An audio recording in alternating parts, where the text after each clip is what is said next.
আমার এমন কি হলো যে আমি হাসি থামাতে পারছি না? দাঁড়াও দাঁড়াও বলছি। আসলে কয়েকদিন ধরে বৃষ্টির কারণে ঘর থেকে বের হওয়াই যাচ্ছে না, তার মধ্যে অনেক কাজের চাপও ছিল। আজকে একটু ফ্রি, আর তার মধ্যে একটু বৃষ্টিও কম, তাই ভাবলাম একটু নদীর জল দেখে আসি কতটা বাড়লো। তাই আর কি, চলে গেলাম নদীর জল দেখতে। এমনিতে সারা বছর অল্পই জল থাকে, কিন্তু 2-3 দিন টানা বৃষ্টির কারণে দেখো কী অবস্থা। যাই হোক, নদীর জল দেখতে দেখতে আবার বৃষ্টি শুরু হয়ে গেল। তাই এখান থেকে ভাবলাম অন্য কোথাও ঘুরে আসি।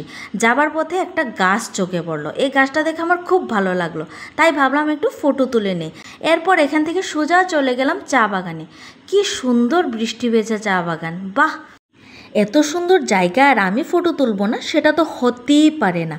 যে ফটো তুলতে গেলাম এমন এক হোঁচট খেলাম, আর ওইদিকে একজন লোক রাস্তা দিয়ে যাচ্ছিল আমার দিকে, মানে যেভাবে তাকিয়েছে আমার হোঁচট খাওয়া দেখে আমি নিজের হাসি কন্ট্রোলই করতে পারিনি, আর এরকম লজ্জা লাগছিল কি আর বলবো।